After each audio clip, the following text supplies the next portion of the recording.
소유권에서는 여러분들이 소유권 그러면 이 토지 갖다 놓고 갑이 토지를 갖고 소유하고 있을 때 토지 소유자는 법률의 범위 내에서 무슨 짓 할 수 있다고 그래서 사용, 수익, 처분.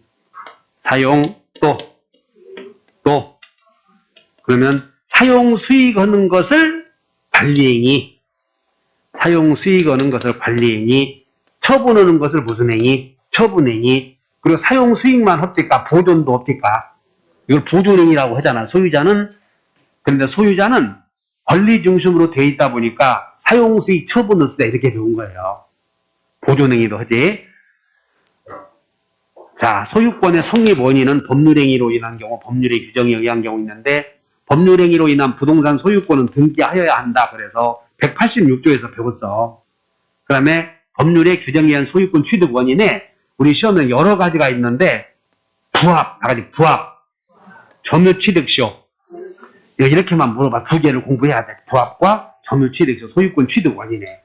그 다음에 소유권 효력에 다 같이 전물청, 상림권, 소물청, 이런 게 있지. 소유권 효력 중에. 그리고 공동소유 이렇게 한 문제 배운다고 이게. 그 다음에 소유권은 요거 주의하셔야 돼. 소유권은 상처 내포할 수 있고 사용 가치를 갑이 이 토지가 갖고 있는데 이 토지 요 부분이 동네에서 요만큼을 동네에서 길로 써. 이렇게 길로. 그래서 새마을 운동할 때 이 땅을 동네에서 길로 쓰라고 내놓은 거예요. 그럼 요만큼은 사용 수익을 포기했지. 그럼 이 갑은 요만큼 자기가 소유하는 땅에 대해서 요만큼 사용 수익을 안 하겠다고 이장님에게 포기했을 때 이걸 영구적으로 포기할 수는 있어 없어요? 사용 처분권만 있고 영구적으로 사용 수익권이 없는 소유권은 안 된다는 거예요. 그래서 다시 한번 영구적으로 대세적으로 포기하는 건 무효다 그 말이에요. 물권 법정주의에 반해서. 이 지문 하나 나오면 따라서 이 길을 쓰는 동안에는 동네 사람들이 길을 쓰는 동안 길로 사용하는 동안은 사용 수익을 포기했는데 이게 토지가 수용된 거예요. 토지가 아파트가 들어서. 그럼 이걸 수용하는 기업가는 공짜로 쓰던 것이었으니까는 이것도 공짜로 써야 되겠어. 그때는 보상해 줘야 되겠어. 그 사건이야 이게. 그래서 갑이 자기가 어쩔 수 없이 사용 수익은 포기하고 있었으나 사정이 변해서 다른 용도로 쓰게 된다면 영원히 포기한 것은 아니다. 그런 얘기야 이게. 그러면 소유자는 사용 수익권을 대세적, 영구적. 그러면 채권적으로 포기할 수 있겠어. 그래서 채권적으로는 있어. 여러분들이 용어가 이게 여러분들이 법적 지식이 약해서 그런 거예요. 이 갑이 우리에게 네가 사용하는 동안에는 내가 포기하겠다. 이걸 채권적으로 포기할 수는 있어. 그러나 영구적으로는 안 된다는 거예요. 그리고 대세적, 요 말이 다 대세적. 이것은 물권적 그런 뜻이야. 이게 절대적. 그래서 대세적으로 포기하는 것은 안 된다. 이렇게 하시면 돼.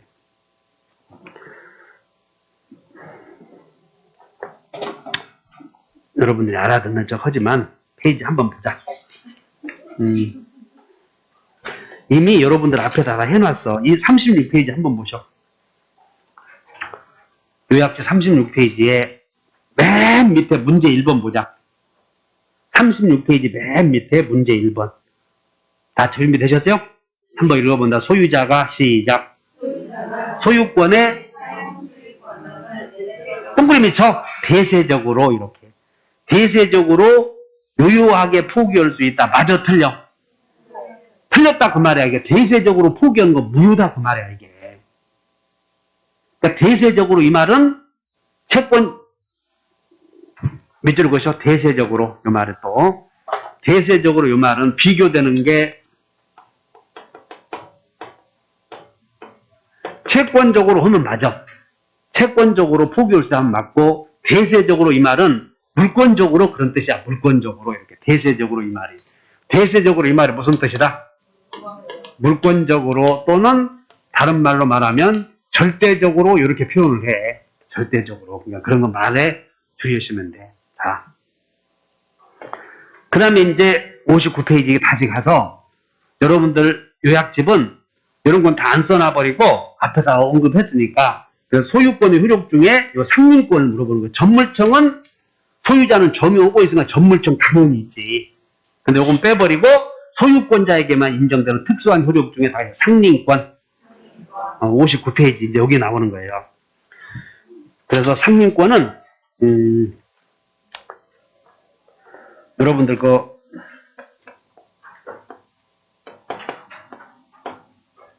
맨 위에다가 그 상민관계 제목 있잖아요. 그 제목에다 이렇게 몇 줄, 상민관계에다 몇 줄 것이고 1번 이 메모에 상민관계는 여러분 상민관계에 관한 민법의 규정은 대부분 강행규정이겠어, 임의규정이겠어? 옳지, 임의규정. 두 사람 사이에서만 문제가 되니까 임의규정.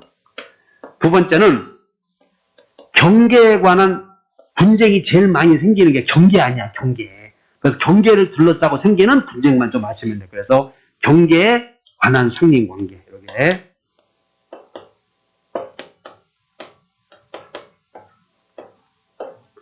세 번째는 상민관계 중에서도 세 번째는 관습이 우선하는 상민관계. 그 다음에 네 번째는 주의토지 통행권.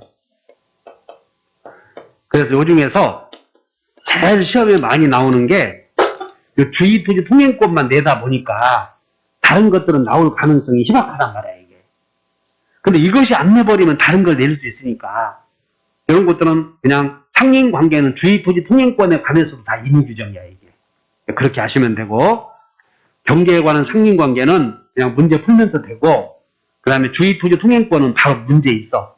그리고 관습이 우선하는 경우 고구마 외우면 돼. 그래서 관습이 우선하는 경우에 밑에 관습이 우선하는 경우가 있다. 그래서 네 가지를 외우면 돼. 다 같이. 비용수거는 요 관습이 우선하는 상민관계. 그래서 우아랫집 사이에 비용 문제로 다툼이 생기면 이장님 말씀이 우선한다는 게 관습이.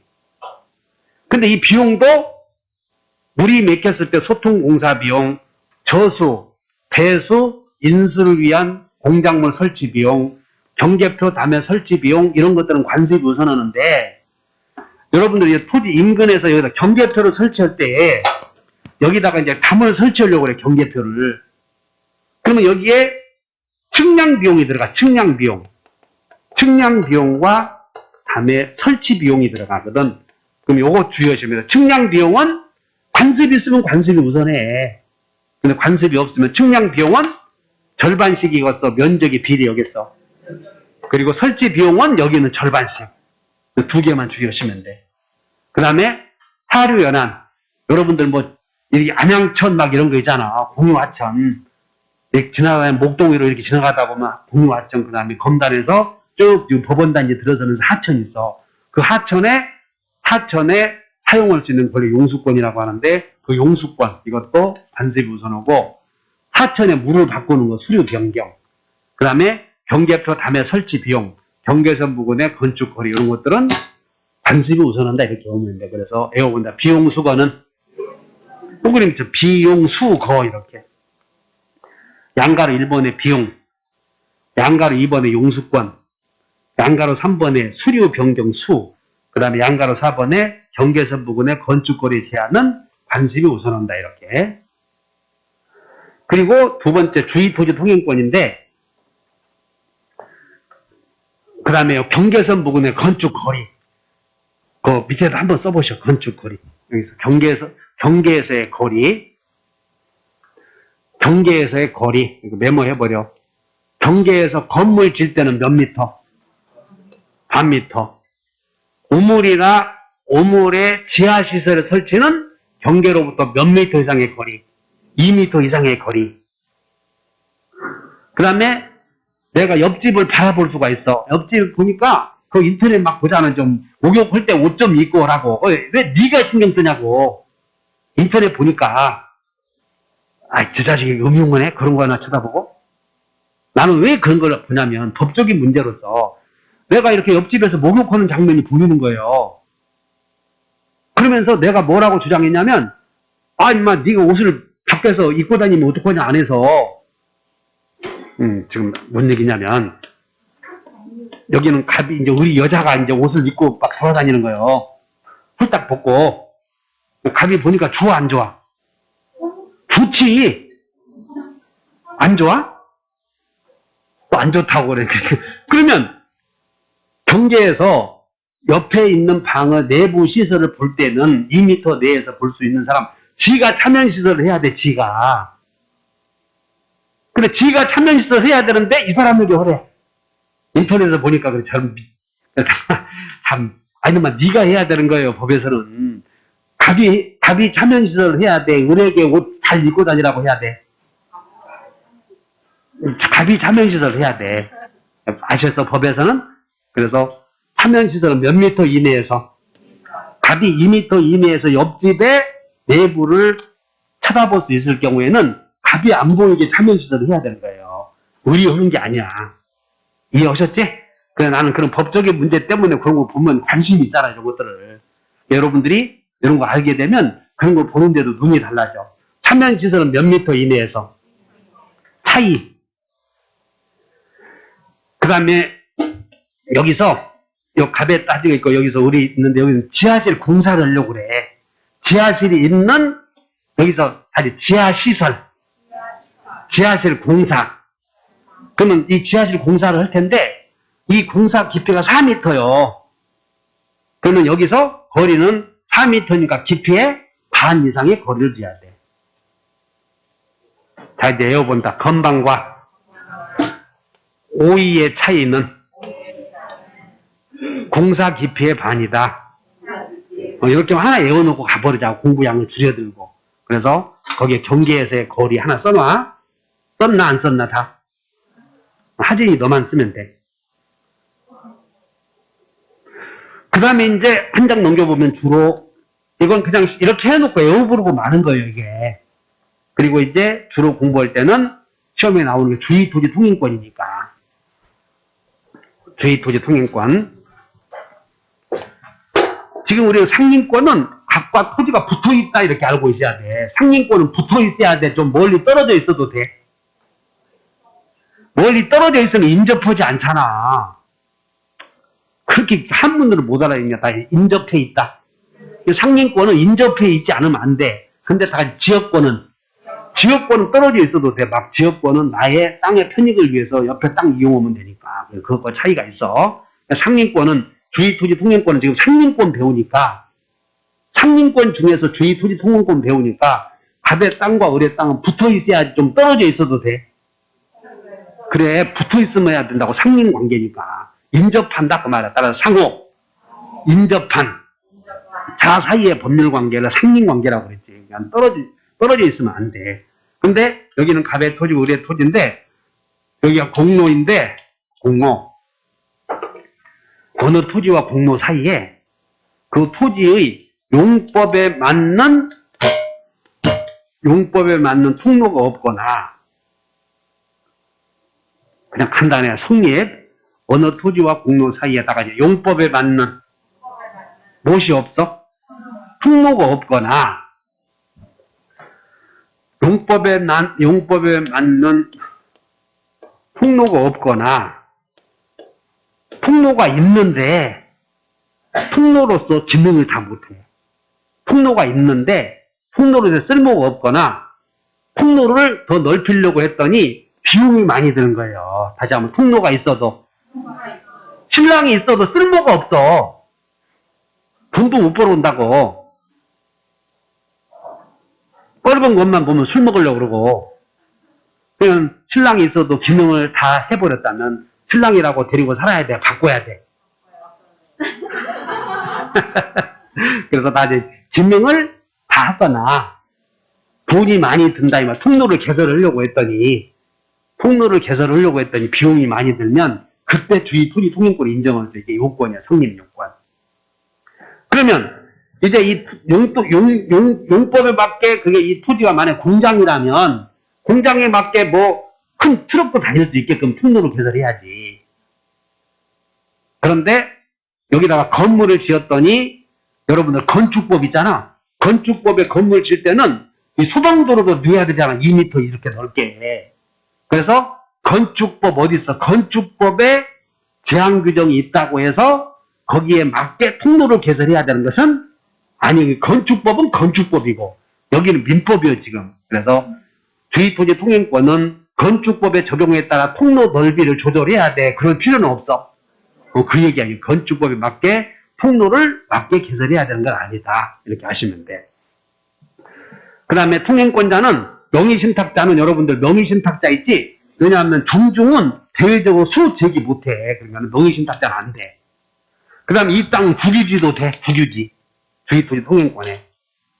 그 다음에 통로를 개설할 때는 여러분들 물권은 현재의 물권이거든. 그래서 통로를 만들 때는 이왕에 만드는 놈이고 장력 이용 상황까지 대비해야 된다고 하면 말이 좋잖아. 그럼 틀려 이런 것들은. 그래서 현재에 맞게 해야 돼. 현재 용법에 맞게. 그 다음에 주의토지 통행권은 상민권이기 때문에 등기를 요한다, 요하지 않는다. 요하지 않아. 지역권은 등기를 해야 돼. 비교. 그 다음에 효력은 남의 땅을 쓰는 사람은 여기 공짜로 써야 돼. 유상해야 돼. 민법은 여러분들 여기 오면 돈 내, 안 내? 그래. 그러니까 그렇게 알고 살아.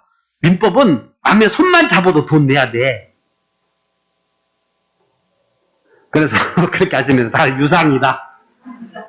그런데 손해액을 산정할 때 여기에 예상 문제.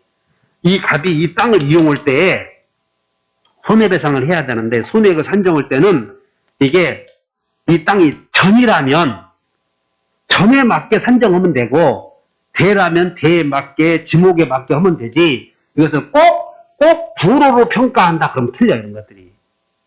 손해배상액을 정할 때는 불호로 평가한다. 눈에 그것만 익혀놔. 아직 안 나왔어요 놈에게. 불호로 평가한다 그러면 틀렸다고 이런 것들이. 손해배상 어디 다시 한다. 손해배상을 해줘야 돼. 공짜로 써야 돼. 그 손해배상액을 정할 때는 용도에 맞게 정해야 돼. 도로로 평가해서 정해야 돼. 그것만 주의하시면 돼. 그래서 도로로 평가해서는 안 된다. 그 다음 여기 사실상 통행하는 자. 여기 봐. 이 갑이 소유자이고 소유자. 그리고 우리 지상권자요. 그러면 지상권자도 상민권자 될 수 있어. 지상권자도. 그럼 이 사람이 통행권자라고. 그럼 지상권자로부터 통행권자인데 지상권자가 토지를 A에게 임대해 주었어요. 임대. 그럼 통행권자로부터 임대에 쓴 사람은 손해보상 의무가 없는데 그 사람을 다 같이 사실상 통행하는 자. 거기다 밑줄 그으셔봐요. 여러분들 책에. 자, 59페이지에 효력에 가서 효력에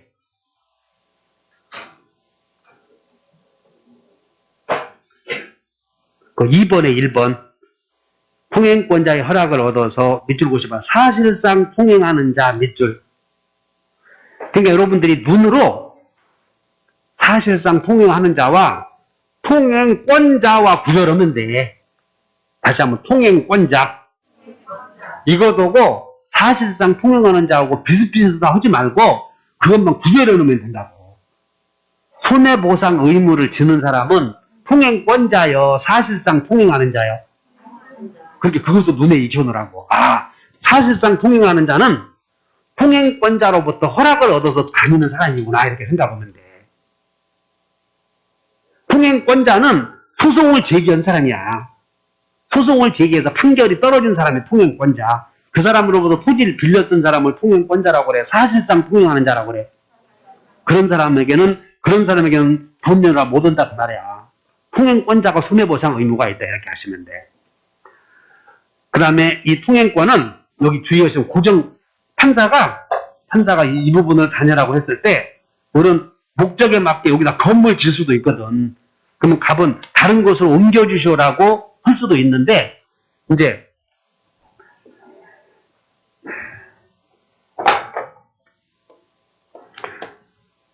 갑이 소 제기했더니 우리에게 판사가 동쪽 몇 미터 이렇게 해서 이 부분을 쓰라고 그래.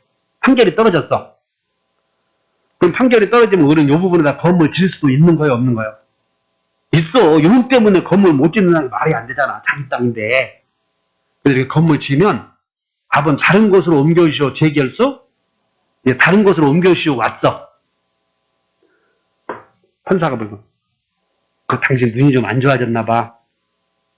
안경 쓰고 왔거든. 옛날에 하도 소송 제기해서 알아, 판사가. 지방법원 판사가 너 왜 왔어? 그랬더니 내가 지난번에 이쪽으로 다니라고 판결 잘못 내려준 거야? 그랬더니 아니요. 그럼 건물 지어서 다른 곳으로 옮겨달라고. 이 새끼 더럽게 귀찮게 하네. 이미 한 번 판결 떨어졌잖아. 이것을 이미 내려진 판결을 하려고 다시 기판력. 여러분 그 기판력 밑줄 보셔봐. 기판력. 그래서 그 말은 없지? 그래서 시험에 지문을 보면 있어. 그래서 2번 주의토지통행권은 고정되었어. 고정된 것이 아니야.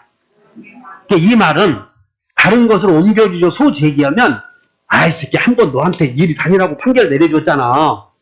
그래 나 다시 다른 것으로 옮겨서 쓰라고 판결 못 내리겠다. 이렇게 못 온다는 거예요. 이미 한 번 내려진 판결에 어긋나는 것은 아니다. 고정된 권리가 아니다. 몇 줄. 기판력에 저촉되지 않는다. 이렇게 써버려. 그러니까 이거 참 전문적인 용어니까 여러분들 알아듣기 어렵지. 기판력에 저촉된다. 안 된다. 안 된다. 이렇게 쓰면 돼. 저촉 안 된다. 이렇게 나와. 여기는 써놨네. 기판력에 저촉 안 된다. 이렇게. 고정된 권리가 아니다. 그 다음에 주의토지 통행권은 통행권자가 독점해서는 안 돼. 그래서 통행권자가 독점해서는 안 된다. 통행권자가 독점하고 있으면 통행지 소유자는 내놓으시 할 수 있어. 통행지 소유자는 반환 청구한다. 그건 제일 여러분들 어려운 게 역시 또 물청이요. 물청. 통행권자가 여기다가 다니라고 해서 여기다가 전기 설사 설치 200 접근 금지해놓고 고압선 설치해놓고 지 혼자 독점하면 통행지 소유자는 그 통행지 내놓으실 수 있어. 통행지 소유자인 사람은. 그래서 여기 주의하셔야 돼. 통행지 소유자는 반환 청구할 수 있다. 그러니까 통행권자는 안 돼. 지가 독점해서는 안 되니까. 요 표현을 주의하셔야 돼. 통행권자는 통행지 소유자에게 자기에게 내놓으셔 할 수 없다. 통행지 소유자는 있다. 요런 것들 함정이니까 주의하셔야 이런 것들을. 자, 그 다음에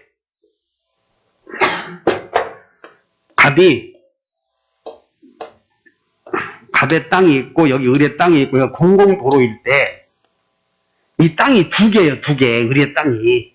을의 땅이 여기는 1-1번지도 을의 소유이고 1-2번지도 을의 소유야 이게. 우리 어쨌든 소유자니까 을은 공로로 나갈 수가 있잖아. 근데 이렇게 사용하는 상태에서 요만큼을 을이 병에게 판 거예요. 병에게. 그냥 토지 일부가 병이 양도됐다거나 아니면 이게 공동 소유였는데 분할하다 보니까 이 부분을 병이 분할받은 경우도 있어. 그러면 이 부분을 병이 사거나 분할받다 보니까 공도로 나갈 수가 없지. 그럼 이 땅을 다녀야 돼. 이때는 무상이야. 무상. 그러니까는 무상통행권은 일부 양도, 분할 이런 말을 알아야 돼. 다시 한번 분할. 일부 양도. 이런 말을 딱 보고 일부 양수이나 분할받은 자는 땅은 유상이요. 무상이요. 무상이고 여기 봐. 무상통행권이고 따라서 일로부터 이 땅을 분할받거나 요 부분만 일부를 산 사람은 요 땅을 무상으로 다닐 수 있는데 이 무상으로 다닐 수 있는 권리는 병으로부터 땅을 산 A 다 무상으로 다니면 땅이요. 뭐요? 그렇지. 그래서 이해하셔야 돼. 무상통행권은 직접 분할해준 갑, 분할받은 병 이런 사람에게만 적용되고 갑으로부터 땅을 산 사람 병으로부터 땅을 산 사람, 이런 사람들에게는 적용되지 않는다 하셔야 돼, 무상통행권은. 자, 한 장 넘겨보셔. 60페이지에 무상주의 토지통행권 나오나? 그러니까 무상통행권 나오면 여러분들이 눈치가 다 같이 분할, 일부 양도, 이런 말들을 눈에 외워줘야 되는 거예요. 양가로 3번에 밑줄 그었지? 이제 문제 풀어보자.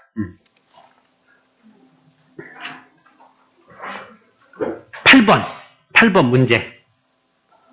주의토지 통행권. 8번에 1번. 분할 나왔네, 분할. 또 일부 양도 밑줄. 그럼 분할 일부 양도는 유상이요, 무상이요? 무상은 승계돼, 안 돼?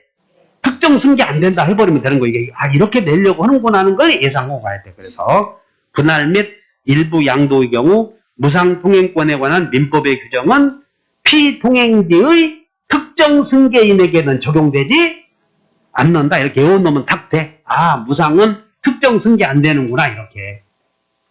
2번, 주의토지통행권은 인정할 필요가 없으면 당연히 소멸한다. 맞지? 그냥 주의토지통행권은 그냥 없어져 버려. 필요가 없으면. 소멸. 3번, 기존에 통로가 있다. 당해 토지 이용에 부적합해서 통로로서의 밑줄 그어서 기능을 하지 못하고 있다. 기능을 하지 못하고 있어. 그럼 주의토지통행권 인정된다. 4번, 통행지 소유자는 주의토지통행권자의 허락을 얻어서 밑줄 그어서 사실상 통행하고 있는 자. 사실상 통행하고 있는 자에게 손해보상 해주시오. 한다고 못 한다고? 못 한다. 이게 보장 청구할 수. 딱 보는 거군. 사실상 통행하는 자, 통행권자 이런 말들을 구별하시면 돼.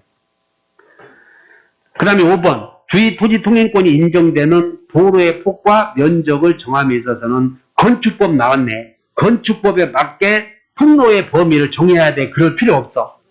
그럴 필요 없다는 걸 결정해야 된다. X 이렇게. 그 다음에 경계. 틀린 것은 인접토지 소유자는 공동의 비용으로 밑줄 그으셔. 공동의 비용으로 경계표나 담을 설치할 수 있는데 이때 소요되는 자, 또 밑줄 설치 비용 밑줄 측량 비용 밑줄. 설치 비용은 어떻게? 절반씩. 측량 비용은 면적에 비례해서 이렇게. 틀렸네. 그 다음에 경계에서 여기서 여러분들 여기 경계가 있는데 나무 갑의 땅이 있고 여기 을의 땅이 있는데 여기서 갑이 키우는 나무가 있어. 그럼 나무가 이렇게 위서 을의 땅을 침범하면 임의로 잘라버리면 수박만한 석류가 넘어와 버리잖아. 이런 거. 복숭아. 또 뿌리가 넘어오면 뿌리는 뿌리 잘라서 약초했어? 그런 게 없잖아. 인접해서 무슨 약초가 넘어오겠냐. 넘어와봐야 자기 약 뿌리밖에 없지. 이건 수목이니까 여기서 목근이라고 그래. 다시 목근, 수지. 나무 뿌리는 임의로 잘라버릴 수 있고 나무 뿌리는 목근, 뿌리근자, 다시 수지. 나무 가지는 마음대로 자르면 돼, 안 돼? 잘라가시오 이렇게 해야 돼. 잘라가시오. 그래서 거기 밑줄 그으셔봐. 밑줄 2번 수목 뿌리 밑줄 그으셔. 수목 뿌리를 다른 말로 말하면 또 뭐라고 그래? 목근 이렇게 나와. 그러면 수목 뿌리는 제거해가시오 해야 되겠어. 마음대로 잘라버려. 이 새끼들이 보이지 않게 기어오잖아 이거. 확 잘라버려. 사보르장 팍 잘라버려. 그러나 수지는 된다 안 된다? 안 된다. 거기다가 수목 뿌리오고 비교해놓고 수지 이렇게 써. 수지. 이게 나무 가지거든. 수지. 수지는 또 저기 용인 수지라고 하지 마시고. 그 다음에 3번 상린관계에 관한 규정은 소유권뿐만 아니라 지상권자, 전세권자에게도 준용된다. 아까 지상권자도 주의토지 통행권자가 될 수 있다고 하지 않았어. 지상권자도.